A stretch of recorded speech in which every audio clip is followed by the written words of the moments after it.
El doctor Bernardo Klicksberg es padre de la gerencia social, gran maestro de la Universidad de Buenos Aires y autoridad internacional en pobreza.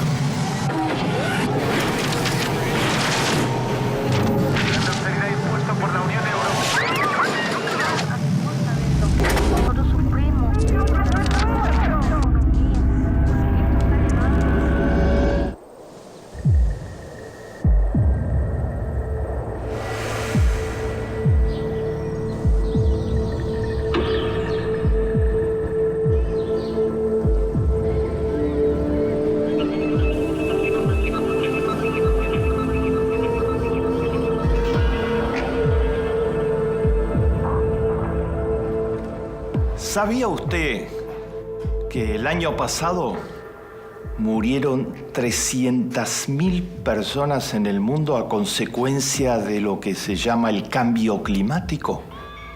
No por asesinatos ni por guerras, sino por los desequilibrios tremendos que algunos sectores de la sociedad humana están generando en el clima.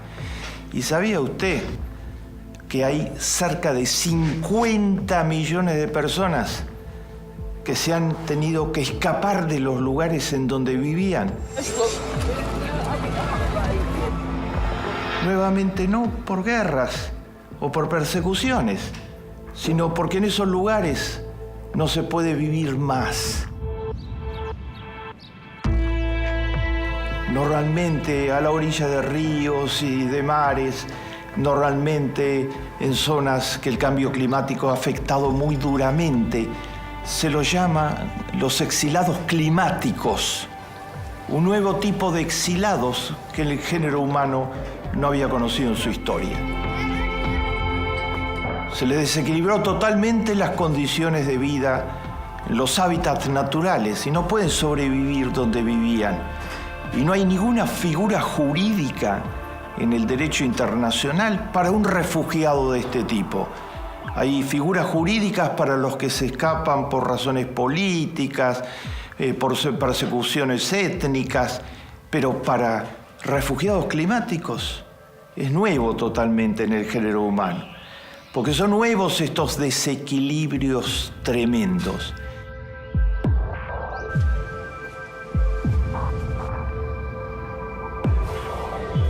Y tanto los 300.000 que murieron el año pasado a consecuencia del cambio climático, como los 50 millones que en los últimos años se tuvieron que escapar de donde vivieron generaciones y generaciones de sus antecesores, la inmensa mayoría son pobres.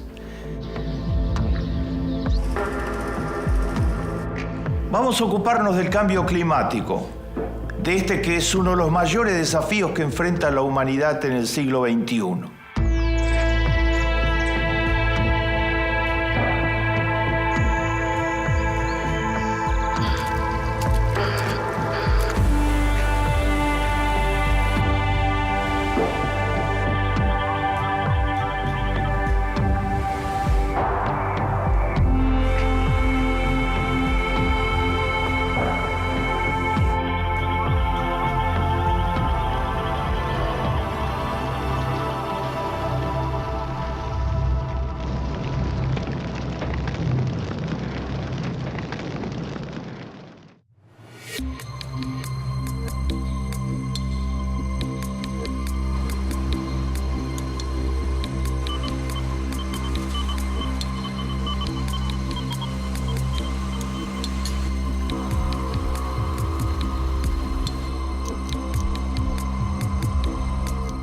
En primer lugar, ¿cuál es la magnitud del cambio climático? ¿Qué es el cambio climático? La atmósfera del planeta se está llenando de lo que se llaman gases invernaderos, gases contaminantes. El más notable de ellos es el dióxido de carbono. Esos gases son gases producidos por las industrias contaminantes. En primer lugar, las industrias del carbón y del petróleo. Por otra parte, simplemente el flujo de automóviles en la ciudad, que emite contaminaciones en gran escala hacia el medio ambiente. Y por otra parte, otras industrias que son muy tóxicas, que generan gases de este tipo. El dióxido de carbono se establece en la atmósfera y impide que los rayos del sol se refracten en la superficie de la Tierra. Los atrapa, los inmoviliza, por eso se llama efecto invernadero el de estos gases. Y entonces, al cambiarse ese curso natural, se produce el calentamiento de la atmósfera del planeta. Hace 10.000 años, la proporción del dióxido de carbono, medida por los medios por los que esto se mide, era 280 partes por millón. En 1980, hace 30 años atrás, era 319 por millón. Y ahora ha pasado a ser más de 339 por millón. O sea, se está intoxicando cada vez más la atmósfera del planeta con los gases invernaderos. Entonces se está calentando el planeta. La temperatura promedio sube.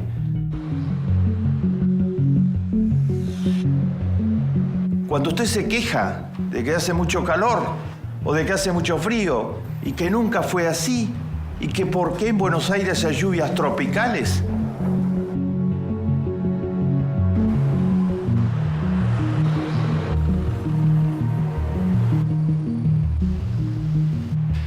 es esto lo que está sucediendo. Los gases invernaderos, el dióxido de carbono, el calentamiento del planeta. Los últimos 10 años fueron los más calientes desde que se mide la temperatura del planeta, lo que empezó en 1880. O sea, los más calientes en 130 años de historia del género humano. La temperatura de este verano en Nueva York no tiene registro en la historia de esa ciudad. Fue la más alta que nunca se dio en la historia de esa ciudad.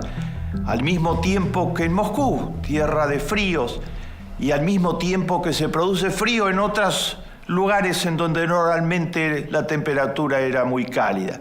Todo esto se lo llama calentamiento global.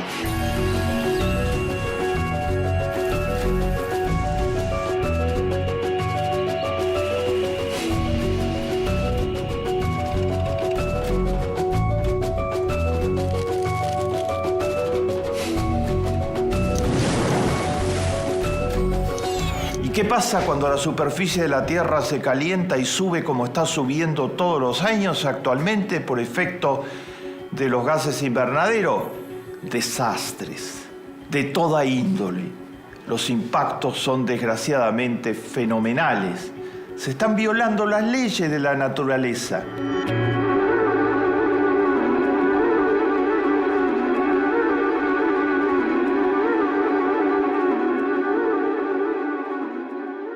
Albert Einstein, probablemente la mente más grande que tuvo el género humano en su historia, decía Einstein: Dios no juega los dados con el mundo. Y con eso quería decir que Dios creó al mundo con una armonía y un equilibrio entre sus distintos protagonistas, entre la naturaleza, los seres humanos, los vertebrados, los anfibios, el reino animal, el reino vegetal.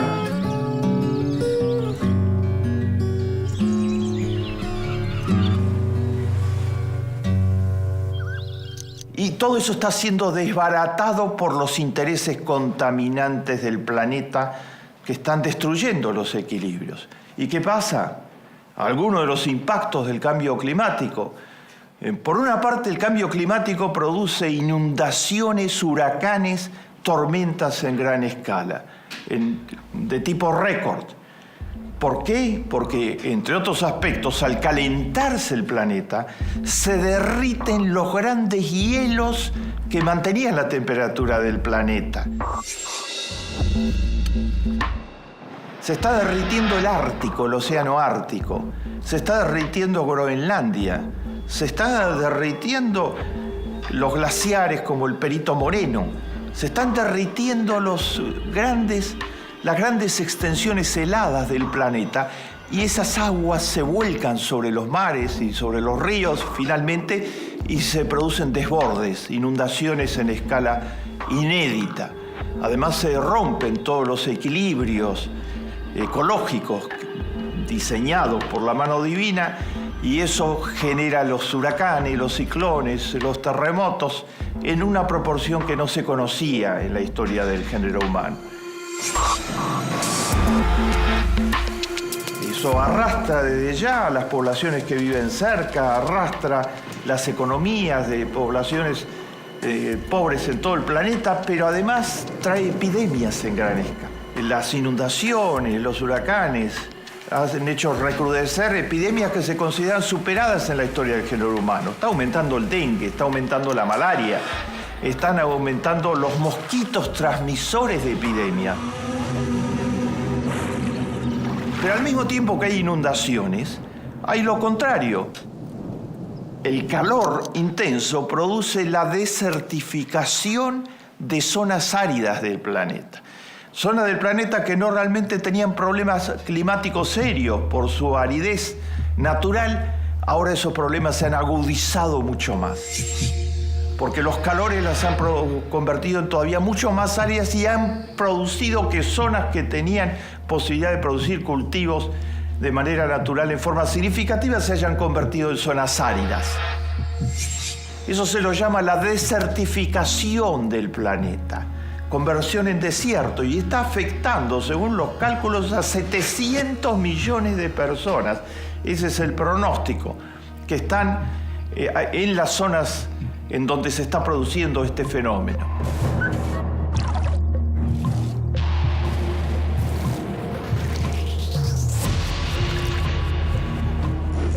Hemos mostrado algunas de las líneas de lo que significa el cambio climático.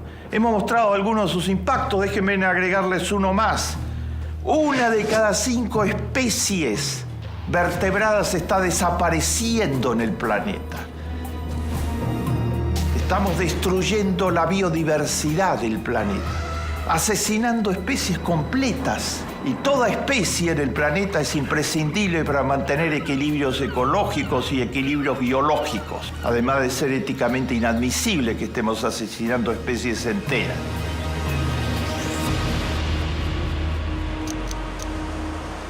Tercer punto, ¿quiénes pagan los costos del cambio climático? Se los anticipaba, está medido. El Premio Nobel de la Paz le fue concedido hace pocos años atrás al panel creado por las Naciones Unidas de científicos que estudia el cambio climático. Ese panel está constituido por 2.200 científicos de 150 países. Trabajan como una comunidad científica, se intercambian la información y monitorean qué está pasando con el cambio climático. Y ellos advirtieron en su informe, los que están pagando el precio son los pobres del mundo, porque son los más vulnerables frente al cambio climático. En ciudades como Nueva York, o como Los Ángeles, o como París, o como Inglaterra, hay sistemas de protección, hay servicios de emergencia si se producen desequilibrios muy graves, hay modos de regular el calor y de regular los fríos intensos, hay sistemas de calefacción, hay sistemas de aire acondicionado.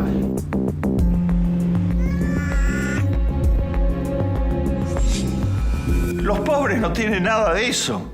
Si los afecta un desequilibrio, ¿a quién van a pedir ayuda? En los lugares en donde viven no hay servicios públicos de emergencia, ni quien los pueda ayudar.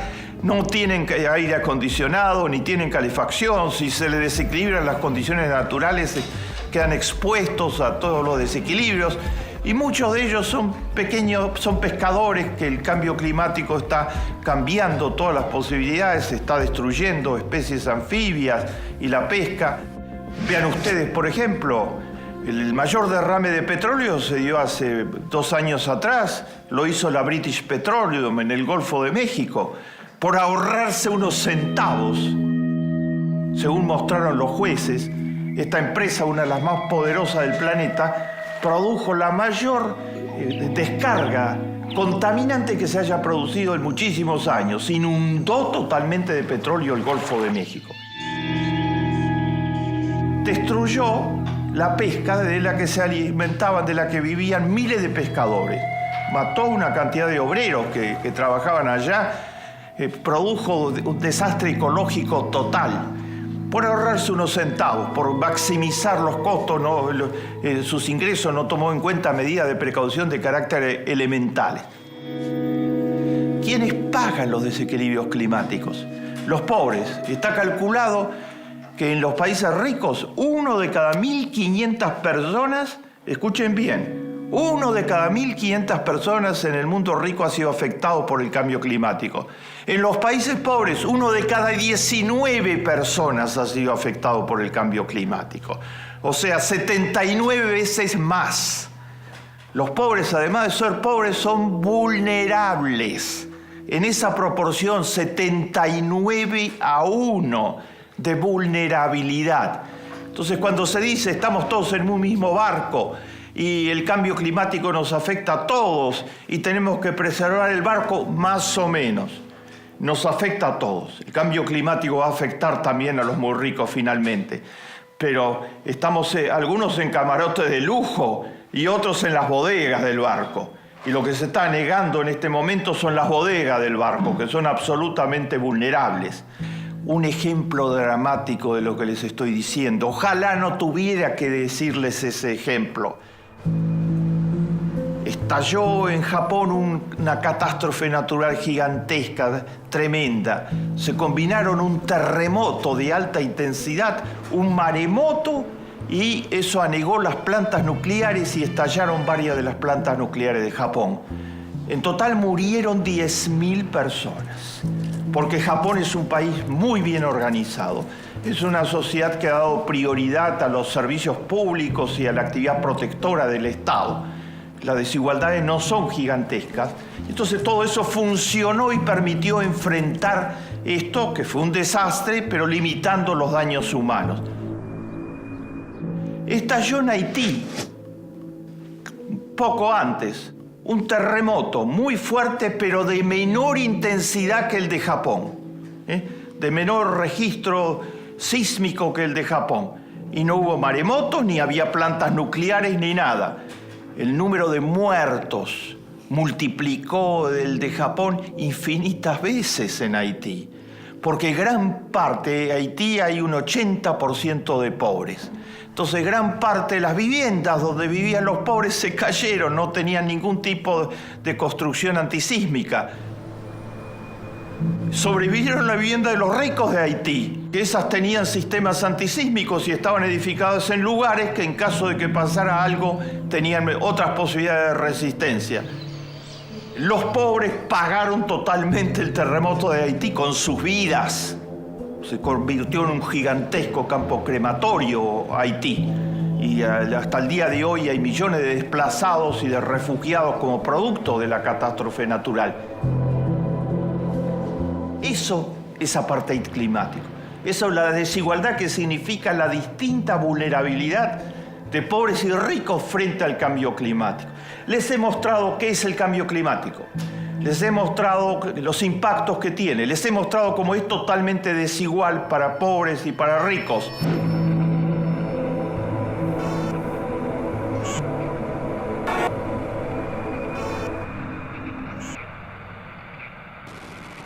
¿Saben ustedes que hay un sector en el planeta de grupos poderosos que está haciendo una campaña sistemática desde hace años para negar que exista el cambio climático? Dice que el panel de las Naciones Unidas de 2.200 científicos no sabe de lo que habla, que toda la comunidad científica mundial que tiene que ver con meteorología y que tiene que ver con el análisis del cambio climático no sabe de qué habla, solo ellos saben de qué hablan. Dicen que es una patraña. ¿Y quiénes son ellos? Son los testaferros, los contratados, los mercenarios de las grandes industrias contaminantes, que para que no los regulen, para que no les limiten la tasa de ganancias exorbitante, por ejemplo, de British Petroleum y de las grandes industrias petroleras y carboníferas y contaminantes, armaron una gran campaña de relaciones públicas y de propaganda para demostrar que el cambio climático no existe en realidad. tienen políticos que siguen sus intereses. El Tea Party dice hoy en los Estados Unidos categóricamente que no hay tal cambio climático y que por lo tanto las regulaciones que sacó Obama para regular la contaminación hay que anularlas todas y que cierren la agencia que regula la contaminación ambiental en los Estados Unidos. El gobernador de Texas, que se llama Rick Perry, dijo hace pocas semanas: el cambio climático es una gran patraña. Y el New York Times, el principal periódico de los Estados Unidos, le contestó: al mismo tiempo que usted estaba diciendo que el cambio climático es una gran patraña, Texas tenía el mayor incendio forestal de su historia, producto del cambio climático, del ascenso total de las temperaturas que hizo estallar los bosques en fuego finalmente. Los negacionistas saben que están diciendo estupideces en definitiva, pero están protegiendo los intereses de los que no quieren ser regulados, que forman parte del 1% que explota al planeta en su conjunto.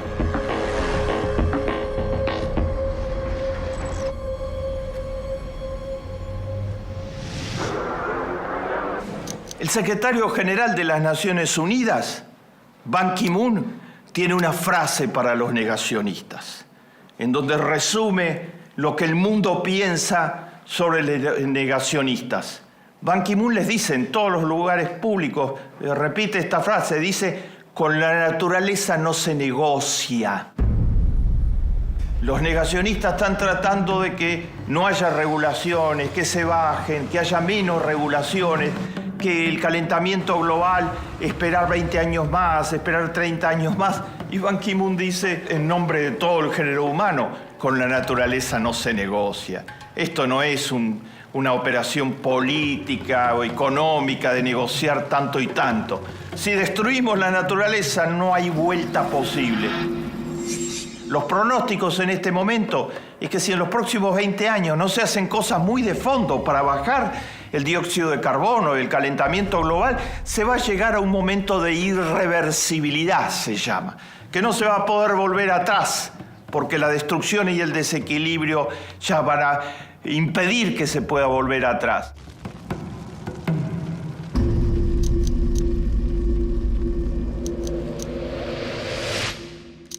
El último punto, hemos mostrado los impactos, hemos mostrado los desastres que causa el calentamiento global, hemos mostrado su impacto sobre los pobres del mundo, que agrava todavía más su pobreza, hemos mostrado cómo los intereses más reaccionarios y retrógrados del planeta están hoy en el negacionismo del cambio climático. ¿Hay salida? Claro que hay salida, claro que hay salida. Hay salida desde todos los puntos de vista. Hay que dar dos batallas. En primer lugar, hay que dar la batalla contra el negacionismo. En eso gran parte del género humano, las sociedades civiles, medios independientes, los políticos realmente representativos de la población, vienen educando al mundo que el negacionismo es una teoría perversa de las tantas que ha habido en la historia del género humano, como las que querían justificar la esclavitud, por ejemplo. El ser humano puede inventar cualquier cosa para tratar de justificar, apoderarse del poder, de las riquezas y de la vida de otros. Inventó pretextos para justificar la esclavitud. Hitler inventó pretextos para justificar su intento de apoderarse de todo el planeta, que los judíos, que los gitanos eran seres inferiores y que había que suprimirlos de la faz de la tierra. En primer lugar, hay que dar la pelea contra el negacionismo, pero al mismo tiempo hay que construir alternativas. Las hay. Regular la emisión de dióxido de carbono y la existencia de las industrias contaminantes. Generar energías limpias. Aprovechar mucho más como fuente de energía los saltos de energía hidroeléctrica, la energía que puede venir desde el fondo del mar, desde el fondo de la tierra, la energía eólica, la energía de los vientos, la energía solar, la energía que el sol genera. Todas esas son fuentes de energía y hay otras, están en proceso de exploración y de avance importante. Un país como Israel tiene gran parte de su consumo de energía ya desde hace 30 años atrás del sol, energía solar. Muchas casas tienen un generador de energía solar en su techo. Los kibutzim, esa forma de vida muy avanzada que se generó en Israel, fueron los primeros en tener energía solar en gran escala en el planeta.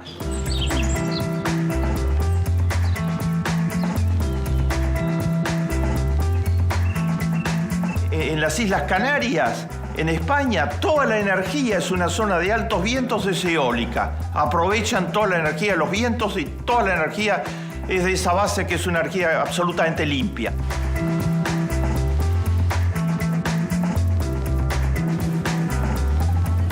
Se puede avanzar muchísimo en esa dirección si se vencen los intereses económicos que se oponen a esto. El género humano tiene que levantarse para defender el planeta, tiene que levantarse para defender la armonía natural. Dios no jugó a los dados con el planeta, como lo señaló Einstein. No nos queda mucho tiempo. Más vale encender una vela que maldecir a la oscuridad.